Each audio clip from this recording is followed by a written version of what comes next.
Ragnarok and revolutionize. Okay, so the last video I made on Blade Runner received some positive feedback, so I decided to make a follow-up video. When I did my analysis of the Tears and Rain monologue, we were looking at it through the context of Roy. I tend to focus on Roy in this movie because he seems to make the most changes within his character arc. But Deckard is the obvious protagonist of the film, and the eternal question of it seems to be, is or is not Deckard a replicant? So, if Roy's Tears and Rain monologue had any purpose in the movie, it would be towards that question, the one of Deckard's humanity. So why then, after this revelation, does Deckard leave his old life behind and run away with Rachel at the end? It seems pretty self-explanatory. Either he finally chose to cast off his old materialistic and cynical life, or he was afraid of being hunted down as a replicant. I propose a different way of looking at this question. In my opinion, the question is answered to us early on, and the entirety of the film is a resolution of Deckard's slow acceptance of the answer.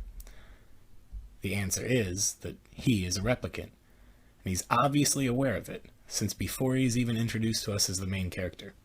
Everything leading up to the Tears and Rain monologue at the end is a breakdown of Deckard's cynical approach to life. I choose the word cynical to describe the fact that Deckard knows he isn't human, is hopelessly nihilistic about it, and chooses to kill his own kind to increase his wealth and status in a society that doesn't accept his sentience. It may seem unusual to point out the materialism of the protagonist towards the beginning of the movie, but I think viewers tend to pass it off due to the sheer visual awesomeness of the world we're being shown. Early on, our biggest clue is Deckard's meeting with Bryant at the police station. He greets him with liquor, banter about the glory of police work, then we get this little gem. You know the score, pal? You're not cops, you're little people. We also can't forget that in the source material, Do Androids Dream of Electric Sheep, by Philip K. Dick, Deckard works as a Blade Runner to buy android animals to increase his social status. It's like a sheep or something.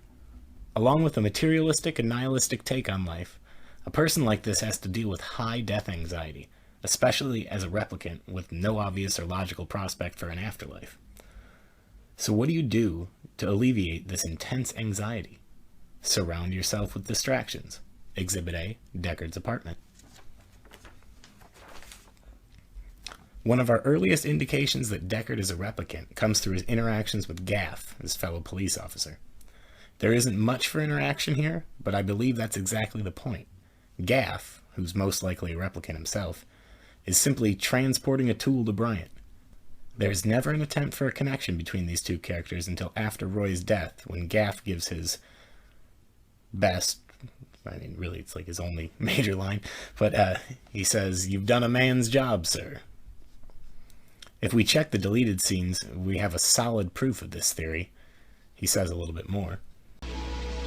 "You've done a man's job, sir."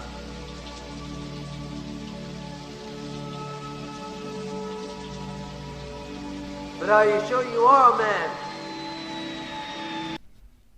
Gaff knows he's a replicant. He treats him as such the entire film. The origami Deckard finds at the end is the final proof. Later on, after Deckard's meeting with Bryant, so begins his search for the four replicants, driving the movie towards its climax. Throughout the middle section of the film, some viewers miss the mirrored journeys of Deckard and his antithesis, Roy, through the action and mystique of the film. We may miss the observation that Deckard is on a clear downward spiral into depravity, while Roy is on an upward trajectory towards enlightenment. Yes, it's hard to sympathize with a killer, but you have to deal with that no matter who you choose to root for in this situation.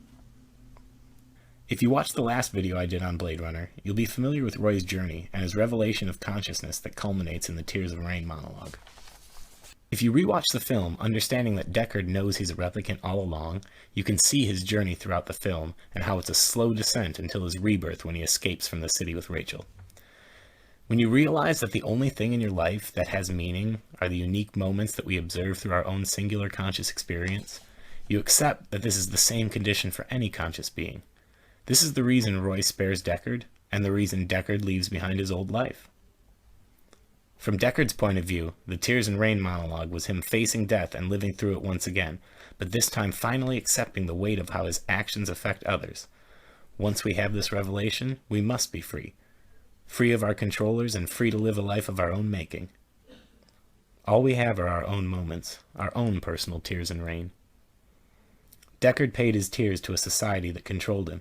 He sacrificed his unique experience for the illusion of future security, until Roy set him free. One more thing. If Roy's journey was to self-realization, then Deckard's journey is to self-acceptance. He already realized who he was, he just had to accept it.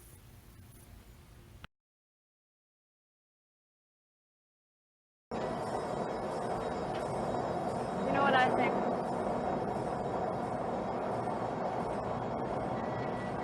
I think today has been the best day of my life.